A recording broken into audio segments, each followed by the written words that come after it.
Buenos dias, Zamboanga. Welcome sa Kapihan na Zamboanga sa SMC Mindpro. Hatid sa inyo ng Philippine Information Agency, Mindanao Communicators Network, SMC Mindpro, MCTV at eMedia. We are live at PAA Western Mindanao Facebook page and other government agencies' Facebook pages, One TV Philippines, and via cable television at MCTV and eMedia. Happy Kapihan Wednesday once again. Kapihan na Zamboanga will discuss important topics that will help you make more informed decisions wherever you are. Kamakailan nga ay nakumpirma na po natin na insurgency-free po ang buong Zamboanga Peninsula. Kaya naman, i-welcome natin yung ating panauhin ngayong araw. We have Lieutenant Colonel Manaros Boransing II from 1st Infantry Tabak Division. Welcome sa ating program, Colonel Manaros. Yes, good day to all our viewers, and I would like to thank the Philippine Information Agency for inviting me as a representative of the 1st Infantry Tabak Division Philippines. Thank you. Ayun. Maraming salamat rin po sa pagpapaunlak po sa ating interview ngayong araw. Kamakailan nga po nabanggit natin na kinumpirma na po na insurgency-free po ang Zamboanga Peninsula. Paano po ba natin masasabi or can we really say na insurgency-free na po ang buong Region 9? Yes, with regards to it being called insurgency-free, ang Region 9 po ay dineclare na insurgency-free ng Regional Task Force for to end the local communist armed conflict. It means it is free from insurgency-free from the communist terrorist groups. Pag tinatawag po natin communist terrorist groups, these are the members of the armed members of the Communist Party of the Philippines, New People's Army, and the National Democratic Front, which are declared terrorist organizations by the government and the international countries. So, yun yes, po, i-emphasize lang din natin na yun na nga, we are free from the communist terrorist armed groups dito sa Zamboanga Peninsula. And I'm sure po yung 1st Infantry Tabak Division, malaki rin po yung naitulong para ma-achieve natin ito, especially po sa Regional Task Force LCAC 9. Isa rin po kayo sa miyembro ng mga iba't ibang clusters nito para mapagtagumpayan natin yung ating insurgency-free sa ZamPen. So ano po yung mga efforts na nagawa ng 1st Infantry Tabak Division, efforts po natin para ma-achieve ito? Yes, before I answer that, ma'am, I'd like to give a big backgrounder. In 2016, when the former President Duterte assumed his office, he declared a unilateral ceasefire with the communist insurgents in preparation for the resumption of the official peace talks with the communist terrorist groups. This was way back in 2016, and he gave peace a chance. Unfortunately, for the next until 2017, these communist terrorist groups, yung mga NPA po, built up their forces, kept on attacking our security forces, which includes yung Philippine National Police, the Armed Forces of the Philippines. And finally,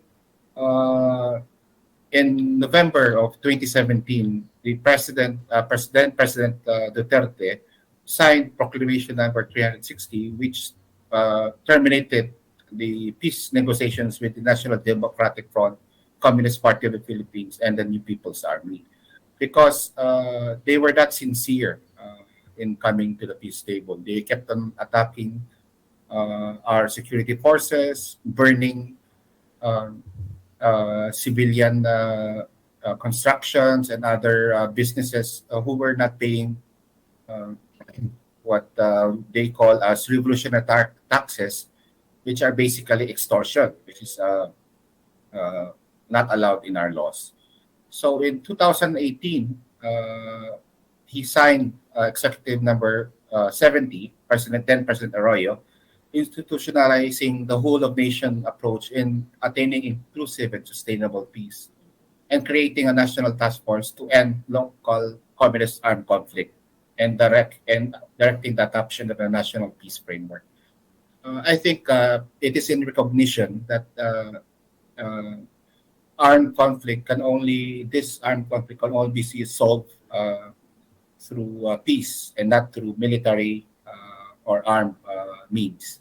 So with that, here in our area, in the regional task force to end local communist armed conflict was created last 2019.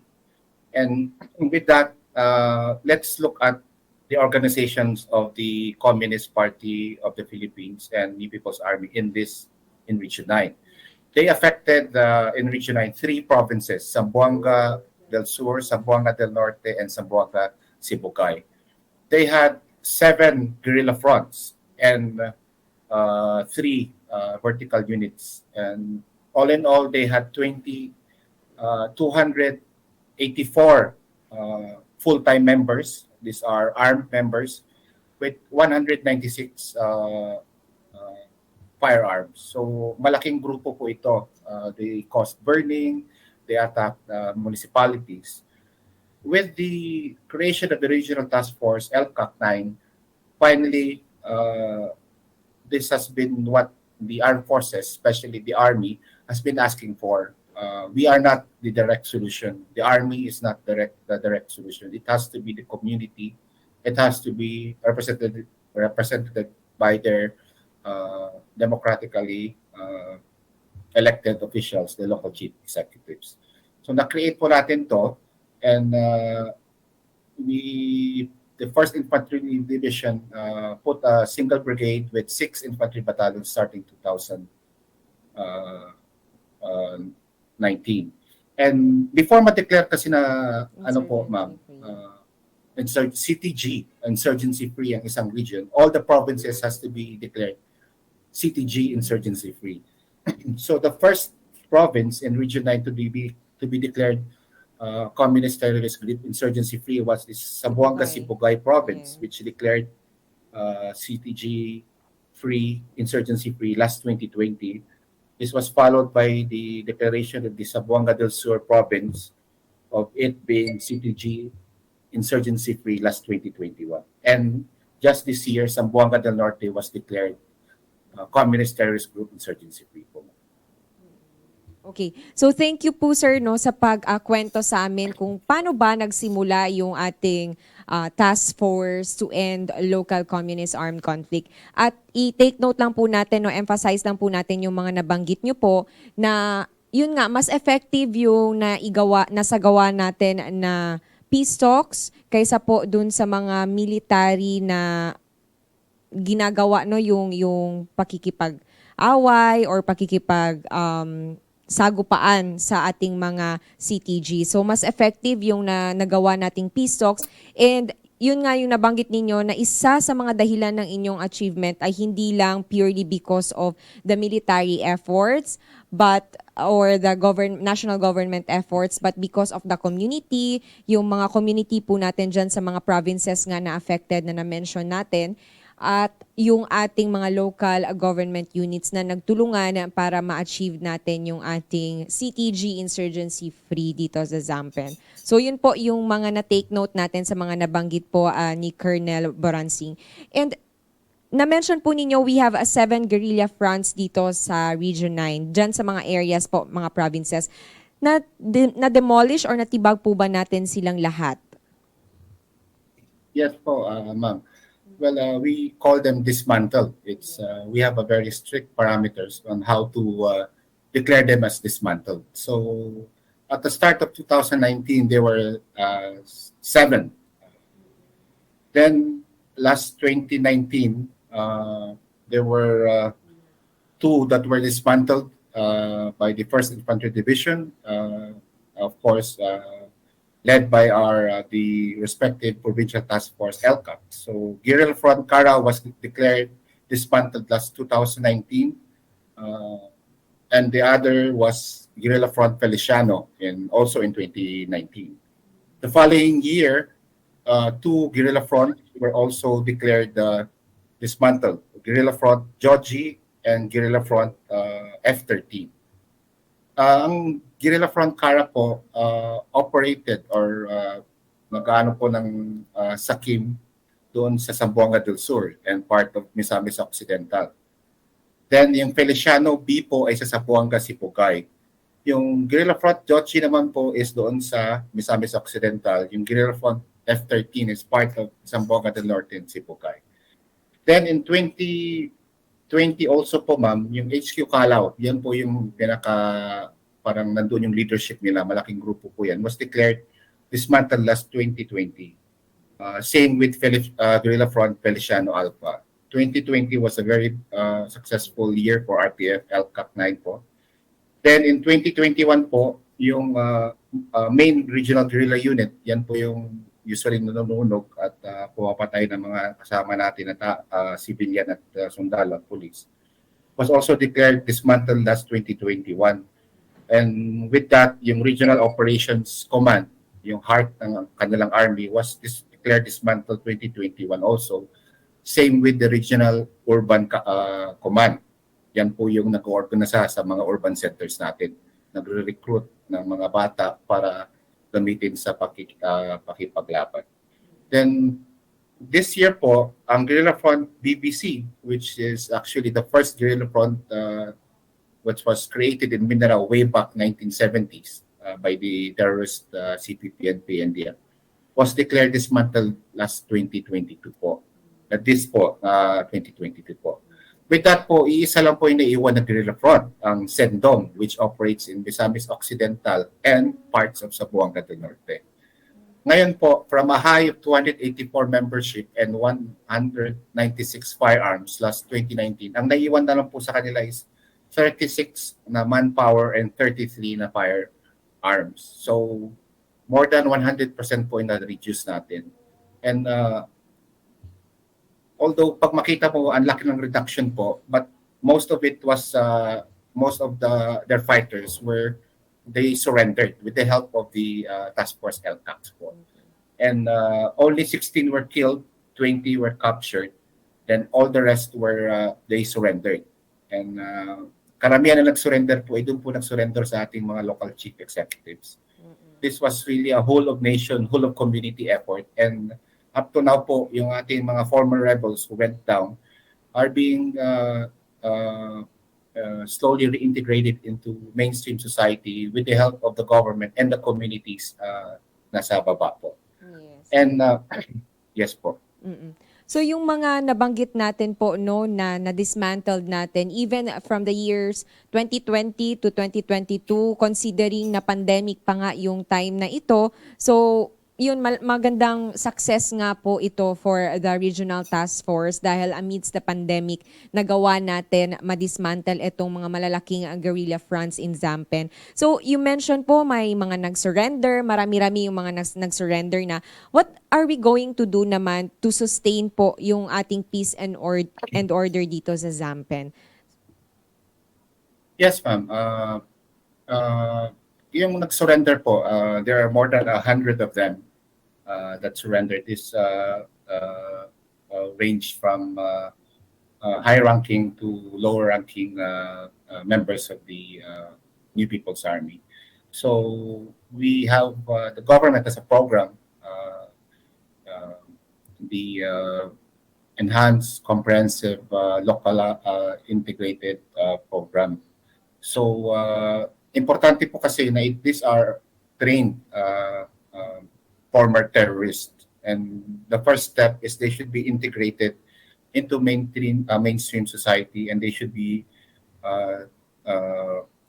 contributing members of the communities. So yan po, nagawa po ng ating government yan. Ang main po dyan na nag-lead is yung DSWD and of course the local government units. May pabahay sila, meron silang initial cash para makabili ng mga gamit nila, and they were trained kung anong gusto nila na hanap buhay. So with that, pag ma-okay po sila, ang kailangan po natin ma-sustain is we have identified certain barangays that are geographically isolated and underdeveloped areas. And these are usually the conflict areas. The NPAs usually recruit from these areas na medyo na napabayaan ng gobyerno dati.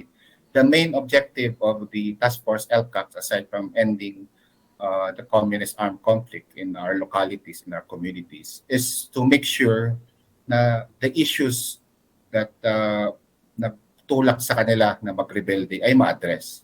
And with the barangay development programs and the help of the local government programs, maganda po kasing ginawa ngayon. Dati ang gumagawa lang po dyan is yung Peace and Order Councils.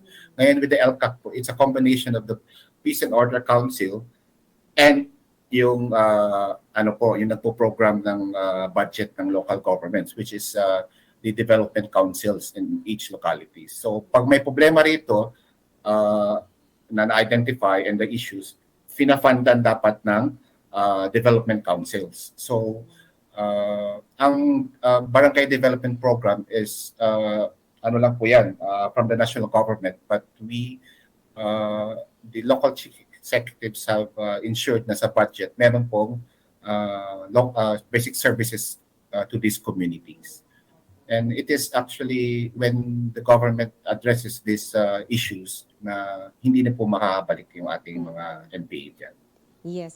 So yun nga po, yung ating services ay hindi lang para sa ating mga friends rescued, no, yung sa mga nag-surrender, but also sa mga areas nga na underdeveloped para masustain natin yung government programs and services sa kanila para siguraduhin na hindi na nga talaga bumalik pa or ma-infiltrate pa ulit itong mga areas or provinces na ito. Sir, ngayon na nagtapos na nga po yung administrasyon ni Pangulong Duterte at meron na po tayong bagong administrasyon, ano po yung nire-recommenda ninyo or do you still recommend po ba to maintain itong mga programang ito or ang Regional Task Force to End Local Communist Armed Conflicts sa Region 9? Kahit na natibag na po, no, na-dismantled na natin yung, or kahit na po CTG Insurgency-Free na tayo. Yes, before I answer that, ma'am, the area, the regional party committee ng Communist Terrorist Group that operates in Region 9 is the Western Mindanao Regional Party Committee. Yan po yung umbrella terrorist organization that moves here. Sila na lang po naiiwan na nag-operate.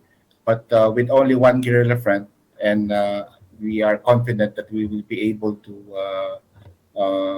finish the job and dismantle the Western Mindanao Regional Party Committee.